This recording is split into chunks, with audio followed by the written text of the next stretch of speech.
something dads need. Dads need other dads.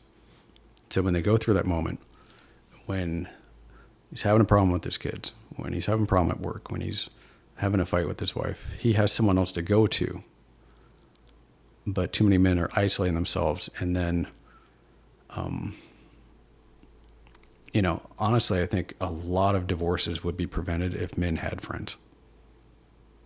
If they could have that perspective of someone else going, hey, you're acting like an idiot. You need to just chill. This is not that big of a deal. Do this instead of that. Stop picking the fight. Stop nitpicking. But no one tells them that, so they keep doing it until it gets to the point. I've seen this. I've had friends get divorces till I see them dig a hole, and then they're like, oh, crap. It's gone too far. And then they can't recover. They just can't recover. And if someone could have stopped them up here instead of digging that hole down here, I don't know if the marriages would have been saved, but maybe, possibly. Can someone be successful without one or more of these keys? I think someone can. I don't know why you'd want to try.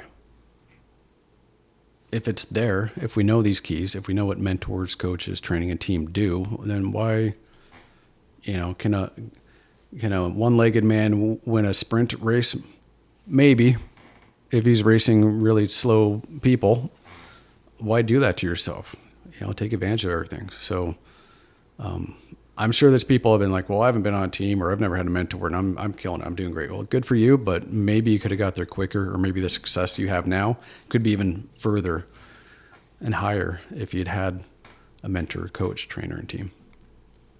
Let's look at it from another perspective now. Let's say you have people in each of these roles. How do you know, or what do you need to do to recognize when, let's say, a mentor no longer the right person, and you may need to change that person up? What are things to look for that can help you in identifying that? If that mentor isn't consistent with your values, if you start to question their values as a human being, for example, you have someone that you love in your life and he's a great man and he's got this great marriage, and then you find out he's having an affair. Okay. Not a good mentor. Not a guy you should be like, that's an extreme example. But if you find yourself just disagreeing with them more and more, yeah, it's time to find someone else. And that's fine. What gets you here doesn't get you there all the time. And there doesn't have to be any guilt about it, but I got up to here with this guy, and maybe that's as far as he got himself. So you don't know, he can't help you beyond that. Someone that makes $1 million a year is great until you make $1 million a year, and then, you want to make 10, 20, 30. It's probably time to find someone that makes 100 and let them mentor you. The guy that makes $1 million a year is going to have a hard time mentoring someone that wants to make 30 million a year. Mm-hmm. Who in your life has fit into each of these roles? Ooh, man, you were asking good questions. Mentor for me is my brother Trent. Phenomenal man. He's a lot. He's going to hate hearing this. Trent, you're a lot older than me.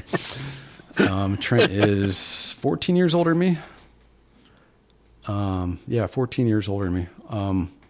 But I've watched him my whole life. And everything he's done along the way has been like, yeah, I want to do it like Trent. He's got a good career. He's got a great family. He's just he's just a man of integrity. So that doesn't mean he hasn't made mistakes. I've seen him make mistakes, but I've seen him correct those mistakes. And his mistakes have been few and far between from what I've seen. But yeah, my brother Trent is a great mentor. And the cool thing about Trent is he's also, we age together. So he's got grandkids. I don't. So cool. Yeah, he's a great grandpa. I want to be a great grandpa someday. When he was a new father, I was, in my early teens, and I was watching how he was an early father. I'm like, cool. I want to be like that. So, that's a good mentor right there. One coach that comes to mind for me, his name is Mike. He was at FlexJet with me. He held me accountable to just higher standards than I'd ever been flying before. He wasn't mean about it. He wasn't a jerk about it, but he's like, these are the standards you were going to have to meet. And I wanted to meet them. I wasn't unreasonable. Like that's a good coach right there. It's like he challenges you to do something that you want to do. He's not unreasonable about it. Trainer, Blake was a good trainer, or, he was a mutual fitness trainer. Still is. He is. That guy could work you in 20 minutes like I'd never been worked in my life.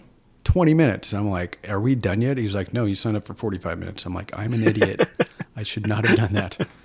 Yeah, I can relate. Yes, I've experienced that. He wasn't a jerk about it, but man, the details he would find, just twist your wrist a little bit and move your elbow, and the fine details, like that's a perfect trainer right there. He gets into the details. And team, we got a great team right now. I started a man group. Shoot, what's it been, John? 7 years? Been a while now. 5.5. 5.5. It feels like 7. We've been aging in dog years. I know. Great men I've known for a long, long time. And this is when I recognized I was isolating myself from my friends, from, in getting too insular with my family. So, I practice what I preach. And there's 8 or 9 of us guys. We've all known each other for a very long time. I'm in the group too. Yeah. Yes. John's in the group too. Yeah. There's 10 of us, 9, 10 of us.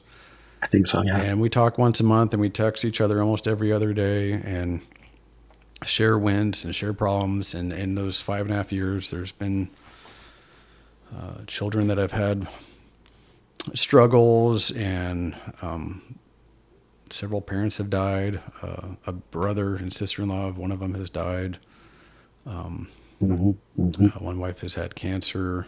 It's just in 5.5 years. It's not like our lifetime. This is recently. And to have other men to lean on in these situations is that's what we're talking about. You need that. It's been an amazing team, really. And I can attest to that one in particular, simply from the experience of being in the same group with you, that having friends, and this is something that I'll probably talk about more myself here on future podcasts, but men having friends is so critical, because it's healthy for your relationship with your spouse, because you need. I was actually listening to a book this morning, Jimmy Rex, Be One, and he talks about this, how you need to be able to be intimate and vulnerable with your wife,